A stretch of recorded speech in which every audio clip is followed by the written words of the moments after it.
you've now made an investment in the company and it's early stage, and you're working with this founder. How do you like to work with the founder? Is it in the board meetings every quarter that you have, or every other month, or whatever you do the board meetings, or is it one-on-one? Like how do you prefer to engage with the founders you have now invested in? Yeah, I think in the super early stages, like the formal board meetings aren't necessarily going to be super exciting. And so I tend to, in the very, very earliest of stages, 3 people in an idea, 3 people, a little product, little customer momentum. We're having sort of either biweekly or monthly calls, to sort of, what are the key issues?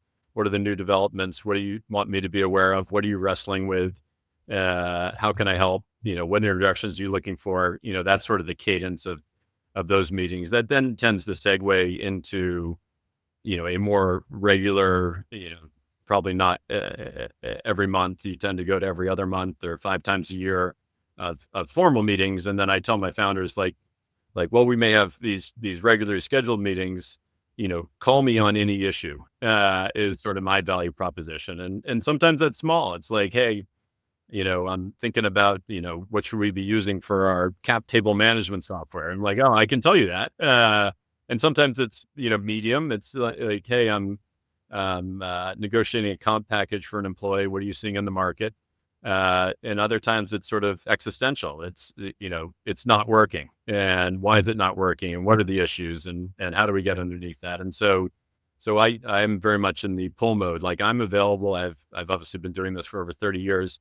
I've seen a lot. Call me on any question that's on your mind. If you wake up in the middle of the night, call me. And that's the best way to sort of get value out of me as a board member. And then obviously as a board member, my role is to be a structure for accountability. I think we all do better when we're having to hold ourselves accountable. CEOs are holding their teams accountable, and someone holds the CEO accountable.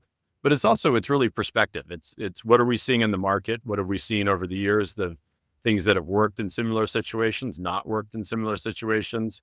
What are the introductions that we can be making? What are the key customers you're going after? What are the key employees you're trying to hire? What are the insights we see? Because we'll, again, have outside perspective, and sometimes you can be a little close to the grindstone as a founder, and so pulling the lens back. And so that's what I encourage the founders to do. And if the board meeting feels like it's creating work for the company, that's not the point. Something's gone wrong if the board meeting is creating work. The board meeting should be an opportunity to align on strategy, make sure the team's all pulling on the same end of the rope, understand what's working, what's not working, and that's just the mechanism that it gets reported, rather than something that's created bespoke for the board. I remember we worked so hard on this board deck. I remember so well, and we showed up to one of the board meetings, and I think all the board members said, "Wow, this is a really beautiful deck. How long did it take you?" And I said, "Well, it took us like weeks of work, and they said, "Well, that's really bad."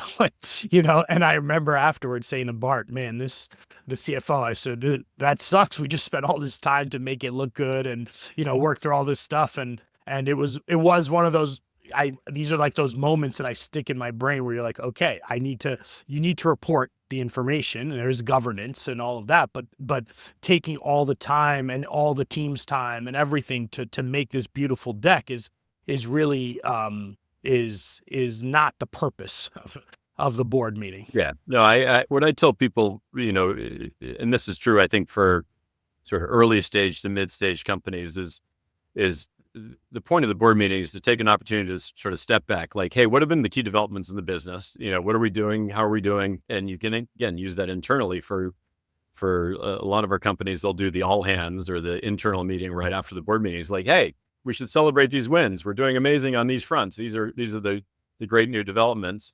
What are the big issues? And what am I wrestling with? What's working? What's not working? How do we brainstorm around those? How can the board help? And that can be specific introductions or specific insights. And then are there any big surprises? Like those are the 4 things I say to CEOs. Like, think about that in advance of the board meeting, and that really informs the deck. And I think the other thing for first time founders is there's this line that you want to walk. Like, I see first time founders sometimes get hung up is like, oh, I'm doing what my board tells me. That's 100% wrong. And the other end of the spectrum is, screw the board. I'm just going to go do what I want. And what you want to be doing is like largely, it's 80% telling the board, like, here's my game plan. Here's my strategy. Here's what I'm working on that, for things that aren't working as well. Do you have thoughts, perspectives, insights? What am I missing? Is a way to communicate that I'm in charge, I'm running the company, I know what I'm doing, but also to make sure you leave room for, different perspectives or different insights that might be helpful as you're building the business.